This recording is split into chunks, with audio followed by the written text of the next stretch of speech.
Assalamualaikum students, I hope you all are fine. I am Arish Farooq and you people are watching Science Spirit channel.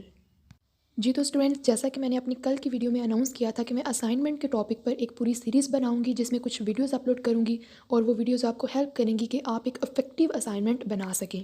तो उस series की आज first video इंशाल्लाह मैं आप लोगों के साथ शेयर करूंगी। और मेरे स्टार्ट करने से पहले वो स्टूडेंट्स जो मेरे चैनल पर न्यू हैं और जिन्होंने अभी तक मेरा चैनल सब्सक्राइब नहीं किया, काइंडली इसको सब्सक्राइब कर दें और बेल आइकन को प्रेस कर दें ताकि मेरी तमाम इसी तरह की इंपॉर्टेंट वीडियोज़ आप तक पहुँचती रहें। Thank you so much.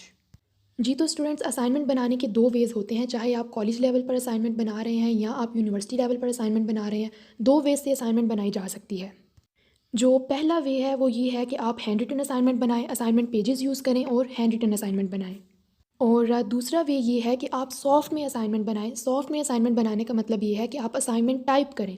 और असाइनमेंट मोस्टली जो सॉफ्ट में बनाई जाती है वो लैपटॉप पर एक एप्लीकेशन यूज़ की जाती है, वर्ड, या मोबाइल पर भी अक्सर आप वो एप्लीकेशन देखते होंगे, उस पर सॉफ्ट में असाइनमेंट बनाई जाती है। और अपनी इस वीडियो में मैं आपके साथ असाइनमेंट के जो बेसिक पार्ट्स होते हैं, बेसिक कंपोनेंट्स होते हैं, इंशाल्लाह वो शेयर करूंगी। अब आप असाइनमेंट बेशक वर्ड पर बनाएं सॉफ्ट में, या आप दूसरा मेथड यूज़ करें हैंड रिटन असाइनमेंट बनाएं। ये जो कंपोनेंट्स मैं आपके साथ शेयर करूंगी ये कंपलसरी हैं, सॉफ्ट असाइनमेंट में भी और हैंड रिटन असाइनमेंट में भी। इन कंपोनेंट्स के बगैर, इन पार्ट्स के बगैर आपकी असाइनमेंट इनकम्प्लीट है और इनकी मार्क्स डिस्ट्रीब्यूशन भी होती है इन कंपोनेंट्स की। जो सा पार्ट आप मिस करेंगे, जो सा कंपोनेंट आप मिस करेंगे, उसकी नेगेटिव मार्किंग होगी, उसके मार्क्स डिडक्ट होंगे। सो वीडियो को केयरफुली सुनिएगा और जिस पॉइंट की भी आपको समझ ना आए आप कमेंट बॉक्स में दोबारा से पूछ सकते हैं। और यूनिवर्सिटी लेवल पर असाइनमेंट के मार्क्स की जो डिस्ट्रीब्यूशन होती है वो ऑलरेडी मैं आप लोगों के साथ शेयर कर चुकी हूँ कि 25 मार्क्स के सेशनल होते हैं, उनमें से 10 मार्क्स आपकी असाइनमेंट के होते हैं। सो अब नेक्स्ट मूव करते हैं असाइनमेंट के जो कंपोनेंट्स हैं, जो पार्ट्स हैं, उनकी तरफ। जो सबसे पहला पार्ट होता है असाइनमेंट का, जो कि सॉफ्ट में आप असाइनमेंट बना रहे हैं, हैंड रिटन असाइनमेंट बना रहे हैं, जो कि कंपलसरी होता है, वो होता है टाइटल पेज, जो कि फ्रंट पेज होता है। टाइटल पेज एक मोस्ट इंपॉर्टेंट कंपोनेंट है और टाइटल पेज के बगैर असाइनमेंट एक्सेप्ट ही नहीं होती।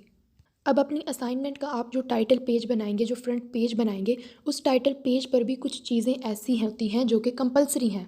और टाइटल पेज पर आप जो जो चीज़ें मेंशन करेंगे, अब वो चीज़ें देख लेते हैं। सबसे पहले आपके टाइटल पेज पर आपका टॉपिक होना चाहिए। टॉपिक मतलब जिस टॉपिक पर आप असाइनमेंट बना रहे हैं, आपका टॉपिक जिस पर आप असाइनमेंट बना रहे हैं वो टाइटल पेज पर कंपलसरी होना चाहिए, ताकि आपका जो टीचर है वो जब आपके असाइनमेंट देखे तो टाइटल पेज पर देखते ही उसको आपका टॉपिक पता चल जाए कि आप किस टॉपिक पर असाइनमेंट सबमिट करवा रहे हैं। टॉपिक के अलावा जो दूसरा एलिमेंट है जो टाइटल पेज पर कंपलसरी होना चाहिए वो है सबमिटेड बाय। अब सबमिटेड बाय में क्या आता है? सबमिटेड बाय का मतलब है कि असाइनमेंट कौन सबमिट करवा रहा है। ऑब्वियसली इसमें आपका अपना नाम आएगा, आपका रोल नंबर आएगा। इसके अलावा आप अपना सेमेस्टर मेंशन करेंगे कि आपका फर्स्ट सेमेस्टर है, सेकंड सेमेस्टर है, जो सा भी आपका सेमेस्टर होगा आप वो इसमें मेंशन करेंगे। और मोस्ट इंपॉर्टेंट आपका सेक्शन, कि आप सेक्शन ए में हैं या सेक्शन बी में हैं। सो सबमिटेड बाय में आप ये सारी चीज़ें मेंशन करेंगे और आपकी पूरी कोशिश होनी चाहिए कि आपका जो टाइटल पेज है वो बेस्ट फॉर्म में हो, क्योंकि टाइटल पेज सबसे फ्रंट पेज होता है। और कुछ टीचर्स तो टाइटल पेज चेक करके ही आइडिया लगा लेते हैं कि असाइनमेंट कैसी बनी हुई है। ओके, सो नेक्स्ट थर्ड पर जो एलिमेंट आता है टाइटल पेज में वो है सबमिटेड टू। सबमिटेड टू यहाँ पर आप अपने टीचर का नाम लिखेंगे, जो भी सर हैं, जो भी मैम है, आप उनका नाम लिखेंगे। फोर्थ पर जो कोर्स जिसकी आप असाइनमेंट बना रहे हैं और सबमिट करवा रहे हैं, उस कोर्स का यूनिवर्सिटी में या कॉलेज में कोई कोर्स टाइटल भी होता है, आप वो कोर्स टाइटल मेंशन करेंगे। और कोर्स टाइटल के साथ साथ उस कोर्स का जो कोर्स कोड है आप वो भी मेंशन करेंगे। बाकी इसके अलावा टाइटल पेज पर आपकी सबमिशन डेट भी मेंशन होनी चाहिए कि आप कौन सी डेट को असाइनमेंट सबमिट करवा रहे हैं। उसके बाद सिक्स्थ पर असाइनमेंट नंबर मेंशन होना चाहिए। आपकी ये फर्स्ट असाइनमेंट है, सेकंड असाइनमेंट है, थर्ड असाइनमेंट है, जो से भी असाइनमेंट है वो नंबर मेंशन होना चाहिए। और उसके बाद सेवन्थ पे आपका सेमेस्टर मेंशन होना चाहिए कि आपका फॉल सेमेस्टर है या स्प्रिंग सेमेस्टर है। जैसे अभी फॉल सेमेस्टर चल रहा है, फॉल 2020। उसके बाद एट्थ पे आपका मेंशन होना चाहिए डिपार्टमेंट, जोन सा भी डिपार्टमेंट है आपका, department of zoology, department of chemistry, आपका डिपार्टमेंट मेंशन होना चाहिए। और लास्ट पे आपकी यूनिवर्सिटी मेंशन होनी चाहिए, आप जिस भी यूनिवर्सिटी से बिलोंग करते हैं। For example university of Gujarat. So यहाँ पर आपका टाइटल पेज कंप्लीट होता है। आपके टाइटल पेज पर ये सारी चीज़ें जो कि मैंने मेंशन की हैं ये ज़रूर होनी चाहिए। तो असाइनमेंट के पार्ट्स में से टाइटल पेज था पहला पार्ट। अब हम बात करते हैं दूसरे पार्ट की कि दूसरा पार्ट कौन सा है। दूसरा पार्ट है content page. So content page क्या होता है? कंटेंट पेज की एग्जांपल मैं आपको एक बुक से देती हूँ कि आप कोई भी बुक ओपन करते हैं, टाइटल पेज के बाद उस बुक के अंदर आप देखते हैं कि कंटेंट्स लिखे हुए होते हैं उस बुक के, कि इस बुक में कौन कौन सा चैप्टर है और कितने चैप्टर्स हैं, और उस चैप्टर में फिर कौन कौन सी हेडिंग्स हैं, कौन कौन सी सब हेडिंग्स हैं। तो कंटेंट पेज भी कुछ उसी तरह का होता है। जो भी आपकी असाइनमेंट का टॉपिक है, जिस पर भी आप असाइनमेंट बना रहे हैं, उसमें आप जो जो भी हेडिंग्स यूज़ कर रहे हैं, सब हेडिंग्स यूज़ कर रहे हैं। फॉर एग्जांपल एक टॉपिक है वाटर पोल्यूशन। आप सबसे पहले लिखते हैं कि वाटर पोल्यूशन होता क्या है, उसके इफ़ेक्ट्स क्या हैं, उसके काजेज़ क्या हैं। तो ये सारी उसकी हेडिंग्स हैं, सब हेडिंग्स हैं। तो आप कंटेंट पेज बनाएंगे, आपके टॉपिक्स की जो भी हेडिंग्स होंगी, सब हेडिंग्स होंगी। सो वो सारी हेडिंग्स, वो सारी सब हेडिंग्स, जो भी आप टर्म्स यूज़ करेंगे, वो सारा कुछ आप अपने कंटेंट्स पेज पर मेंशन करेंगे। मोस्टली कंटेंट पेज लास्ट पे बनाया जाता है, क्योंकि असाइनमेंट के स्टार्ट पे आप कंटेंट पेज एज सच नहीं बना सकते, क्योंकि आपको नहीं पता कि आप अपनी असाइनमेंट में क्या हेडिंग्स डालेंगे, क्या सब हेडिंग्स डालेंगे। सो मोस्टली असाइनमेंट के लास्ट पे कंटेंट पेज बनाया जाता है। लेकिन कंटेंट पेज की पोजीशन क्या है, सबसे पहले टाइटल पेज आता है, फिर कंटेंट पेज आता है।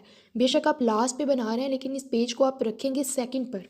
तो असाइनमेंट के फर्स्ट 2 पार्ट्स क्लियर हो गए। फर्स्ट पर आता है टाइटल पेज, सेकंड पे आता है कंटेंट पेज। सो अब थर्ड पार्ट की तरफ मूव करते हैं। थर्ड पर आता है ड्राफ्ट। तो ड्राफ्ट क्या होता है? ड्राफ्ट के अंदर आपकी असाइनमेंट का डाटा होता है, आपकी असाइनमेंट का मटेरियल होता है।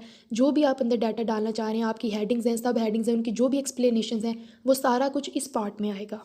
जैसे कि एक एग्जांपल के तौर पे मैंने आपको बताया था कि फॉर एग्जांपल एक टॉपिक है वाटर पोल्यूशन। वाटर पोल्यूशन की आप हेडिंग्स बनाते हैं, सब हेडिंग्स बनाते हैं, कॉजेज़, इफ़ेक्ट्स। वो कॉजेज़ क्या क्या हैं, वो इफ़ेक्ट्स क्या क्या हैं, जो भी आपके असाइनमेंट का मटेरियल बेसिकली आप लिखेंगे, वो आप इस पोर्शन में लिखेंगे।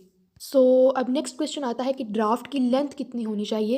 एवरेज ड्राफ्ट की जो लेंथ है वो 8 पेजेस तक इनफ है, लेकिन कुछ टीचर्स जो हैं वो रिकमेंड करते हैं कि आप लंबी असाइनमेंट्स बनाएं, कुछ कहते हैं कि आप एवरेज असाइनमेंट बनाएं। तो ये आप अपने टीचर से भी कंसल्ट कर सकते हैं कि उनको कैसी असाइनमेंट रिक्वायर्ड है। सो अब नेक्स्ट मूव करते हैं लास्ट पार्ट की तरफ, फोर्थ पार्ट की तरफ, जो कि है रेफरेंसेस, रेफरेंस पेज। आपको आपके असाइनमेंट के लास्ट पे एक पेज लगाना पड़ता है, जिसको आप कहते हैं रेफरेंस पेज। ओके, सो रेफरेंस में क्या आता है? जहाँ से भी आपने अपनी असाइनमेंट का डाटा लिया है, मटेरियल लिया है, किसी बुक से लिया है, किसी वेबसाइट से लिया है, किसी आर्टिकल से लिया है, आप उस बुक का, उस आर्टिकल का, उस वेबसाइट का रेफरेंस डालेंगे। ये जितने भी मैंने आपको पार्ट्स बताए हैं, इनमें जितनी भी बातें मैंने डिस्कस की हैं, ये एक्चुअली बेसिक बातें थी। एक एग्जैक्ट फॉर्मेट होता है कंटेंट पेज बनाने का भी, टाइटल पेज बनाने का भी, रेफरेंस लिखने का भी, ड्राफ्ट का भी। लेकिन फिलहाल ये बेसिक बातें थी, ताकि आप इनको पिक कर लें। इससे नेक्स्ट स्टेप में इंशाल्लाह अपनी नेक्स्ट वीडियो में मैं मज़ीद एक्सप्लेन करूँगी कि आप ये सारे जो पार्ट्स हैं, ये सारे कंपोनेंट्स हैं, इनको कैसे अटैम्प्ट करेंगे, आप किस तरह से टाइटल पेज बनाएंगे, क्या फॉर्मेट फॉलो करेंगे, कंटेंट पेज किस तरह से बनाएंगे, ड्राफ्ट किस तरह से बनाएंगे, और रेफरेंसेस आप किस तरह से लिखेंगे। सो ये बेसिक 4 कंपोनेंट्स थे असाइनमेंट के। हैंड रिटन असाइनमेंट है या सॉफ्ट में असाइनमेंट है, कुछ टीचर्स ने इन सारे कंपोनेंट्स के मार्क्स भी डिवाइड किए हुए होते हैं। फॉर एग्जांपल कि ड्राफ्ट आपका 5 मार्क्स का, रेफरेंसेस 2 मार्क्स के, कंटेंट्स 2 मार्क्स के, टाइटल पेज 1 मार्क का। तो इस तरह से कुछ टीचर्स ने डिस्ट्रीब्यूशन भी की होती है मार्क्स की। तो आप जो भी कंपोनेंट मिस करेंगे, उतने मार्क्स आपके डिडक्ट हो जाते हैं। मज़ीद बातें असाइनमेंट से रिलेटेड इंशाल्लाह मैं अपनी नेक्स्ट वीडियोज़ में एक्सप्लेन करूँगी। यहाँ तक जो भी मैंने बातें बताई हैं, अगर इसमें किसी को कोई प्रॉब्लम है तो वो कमेंट बॉक्स में पूछ सकता है। वीडियो को लाइक करना मत भूलिएगा, चैनल को सब्सक्राइब करना मत भूलिएगा। अपना ख्याल रखिएगा। इंशाल्लाह फिर मुलाकात होगी अगली वीडियो में। Thank you so much. अल्लाह हाफ़िज़।